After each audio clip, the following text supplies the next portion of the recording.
Video 5, covering Great Marches of the American Revolution, we will go over two essential rules that are included in most war games, and that is stacking and zones of control. Starting with zones of control. So a zone of control, as many of us veteran war gamers know, is the 6 hexes around a unit that they control. Those zones of control impact units that are entering them, specifically units from the defending side or the moving side or opposite side in this case.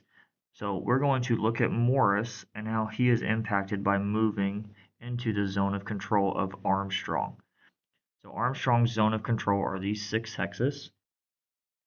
When a unit enters a hex adjacent to an enemy unit, it is considered to be in its zone of control. So once Morris moves to, say, here, he is now in the zone of control. In Great Marches of the American Revolution, zones of control do not cross waterways unless at fords or bridges.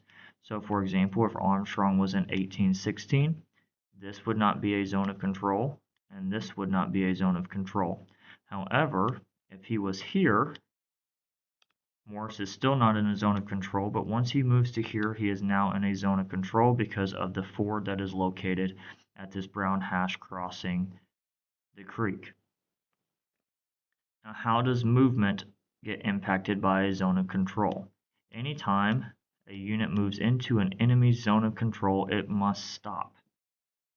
It can continue movement on its next activation or by using a force march die roll, which will be covered in a later video. In order to exit a zone of control, it is +1. Now, light infantry units will have specific rules that impact how much they have to expend in order to exit. For example, light infantry units exiting a zone of control do not have to expend that extra +1, but regular units will. For that sake, let's bring Meadows into here because I didn't think about that before I started recording the video.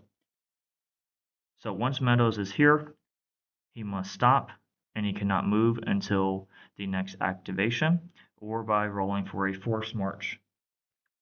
Now let's say Morris was here and Meadows is in a zone of control and wants to stack with Morris on his next activation or by a force march.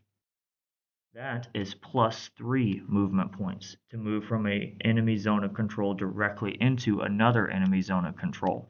That would be the same if Muhlenberg was here at 1618 and Meadows wanted to move from the zone of control of Armstrong into the zone of control of Muhlenberg. Again, that would cost +3 movement points, and he would have to stop immediately upon entering into Muhlenberg's zone of control. The rules specific for light infantry units are they do not expend the +1 movement point to exit an enemy zone of control.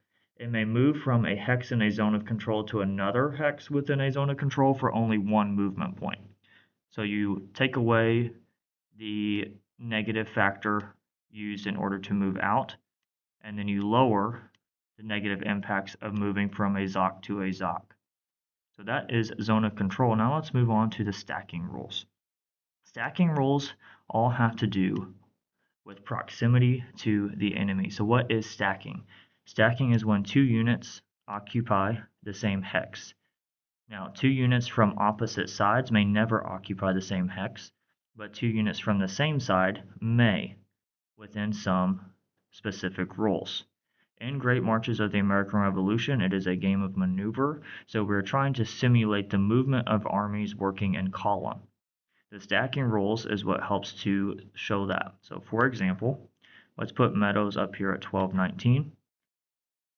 If units that are moving are outside of within 2 hexes of an enemy unit, they can only have 2 units stacked in a hex. The amount of SP does not matter. It is 2 units, and that is it.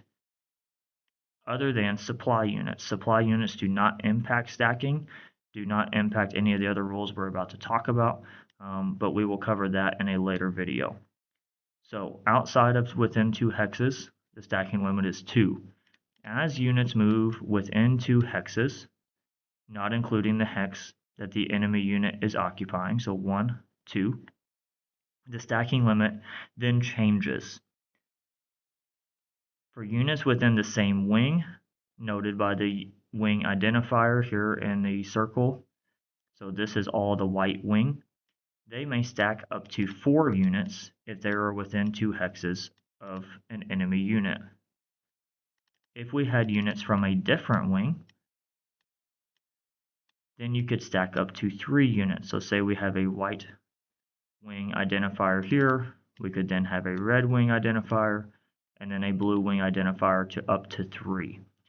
Again, the SP does not impact the stacking limits. The only thing impacting the stacking limits is the proximity to the enemy.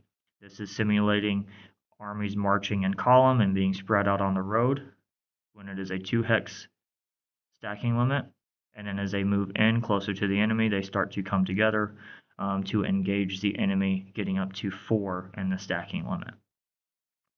Last, and something we will cover more when we get to movement, that also helps to show the drawn out units along the road when marching in column, it is +1 movement point for a unit to stack with another unit. +1 movement point for a unit to stack with another unit. So that is a quick overview of how zones of control and stacking will work in Great Marches of the American Revolution.